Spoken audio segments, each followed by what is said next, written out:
Quant à la situation de la province de Lualaba, le gouverneur de province n'ayant pas perdu son mandat par une des causes précitées et suivant l'arrêt de la Cour constitutionnelle sous R-Cons 1653. Ces propos du ministre Daniel Asselo indignent les membres du bureau de l'Assemblée provinciale du Lualaba.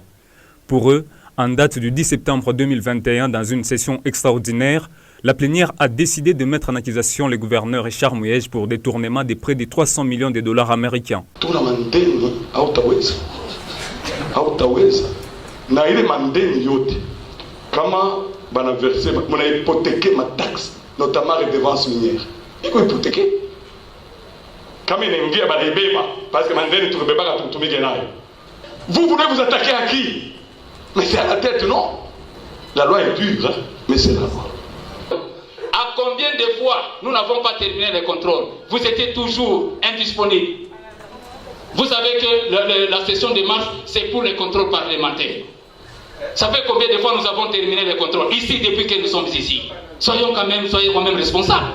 Cet argent, Sando pouvait être asphalté, n'aurait plus de bourbiers, même un petit pont à Msokantanda ici, ça ne venait jamais. Mais il y a des millions de dollars non justifiés. Nous sommes en situation de flagrance. Et on parle de 300 millions de dollars, il y a des gens qui se plaisent à dire c'est une situation normale qu'il faut considérer avec sagesse, comme si c'était nous qui cherchons la tête des gens.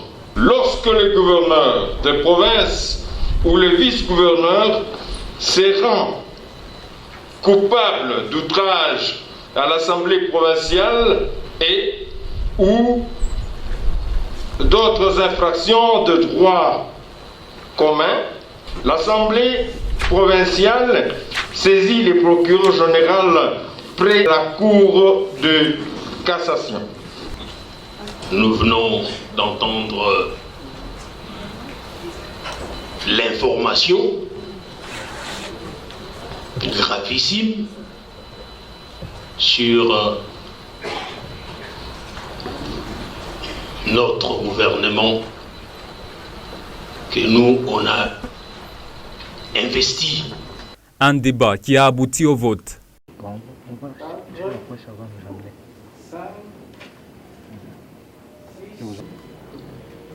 Résolution portant mise à l'accusation du gouverneur des provinces du Lualaba, M. Richard Muyej Manguez-Mans. Pouvons-nous adopter ce projet de résolution? Venons le manifester. Qui sont pour? Qui sont contre? La résolution est adoptée. La notification de la résolution est transmise à l'accusé avec copie pour information à plusieurs institutions du pays, dont la présidence et la vice-primature. Les avocats du gouverneur Muyej ont introduit un recours à la Cour d'appel du Lualaba pour annuler la résolution de l'Assemblée provinciale. La Cour d'appel du Lualaba s'est déclarée incompétente d'annuler cette résolution. Les avocats de M. Richard Muyej saisissent la Cour constitutionnelle pour annuler la décision. Cette Cour s'est référée aux textes légaux et s'est déclarée à son tour incompétente pour l'annuler.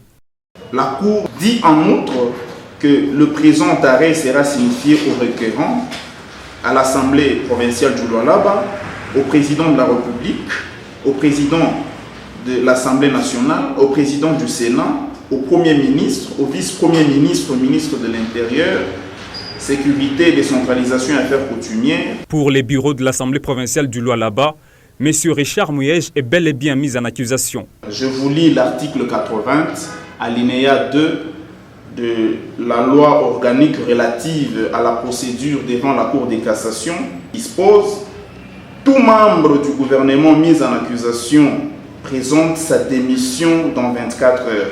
Dépassé ce délai, il est réputé démissionnaire. Que donc à ce jour, M. Muyej n'est plus gouverneur.